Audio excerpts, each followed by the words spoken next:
So at the start of the book, still in the preface, Steven briefly mentions what he refers to as the lens of effectuation theory. So I was not expecting a theory. I wasn't expecting academic discourse in this book. So the theory felt quite foreign to me at first. But after having worked on the chapters, and then you get to the lecture chapter where he's really delving into effectuation theory, it really dawns on you how the theory and its tenets came alive within the story. It was really, really quite something.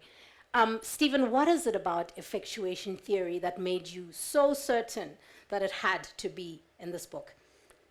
Firstly, I want to acknowledge the presence of the entrepreneurs, Veronica Motloutsi, Rita Zwane, and Rita Gopili, Tebo Piri.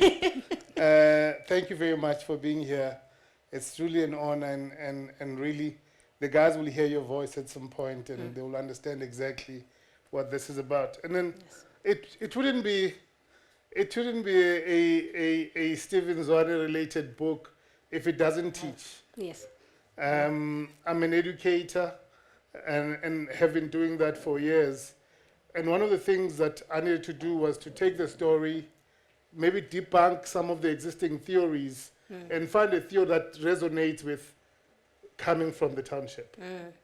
And so when I came across effectuation theory, I realized that there are two common things that for me are fundamental about the theory. That is, firstly, start with what you have. If you've got hands, you'll make something. Yeah.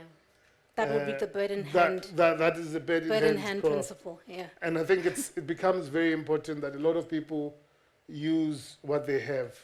And then the second one, the rest of the others are common, but I think principle 1 and principle 2 for me was quite critical because I've seen a lot of entrepreneurs do this. The second one is that we've always been told that entrepreneurs are risk takers. The theory says they are not risk takers.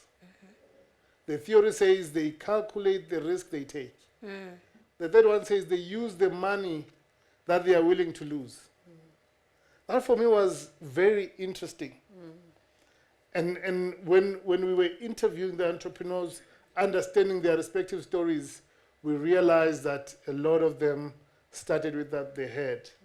Teboho, for example, loves throwing parties. Yes. White parties. Absolutely. That's what he did. Yes. In high school, after high school, was throwing parties. So he had the inclination to want to throw parties. So when one day he had an opportunity to throw a party at a venue and they did not have enough stock, he's like, I'm going to give you money to buy the stock, but I'm going to sell it myself in my own party. Once I've made my money, I'll leave you with the stock. And that's how his journey of establishing a pub, which is now an entertainment epicenter in Gauteng and South Africa as a whole, it tells you that he started with what he had. Yeah. The next part is the money he put in. It was always money. I work, I make a lot of money. Whatever I invest in the business, I'm willing to lose. It was only when he started to realize that there's potential in this business that he forwent his formal job and said, I'm going to put it in here. So you find that the theory just gives us a good sense. I could not find a theory that talks to the entrepreneurs who I grew up seeing, who were selling fruits and vegetables around the corner, who were selling fed cakes. I'd never found a theory in business schools.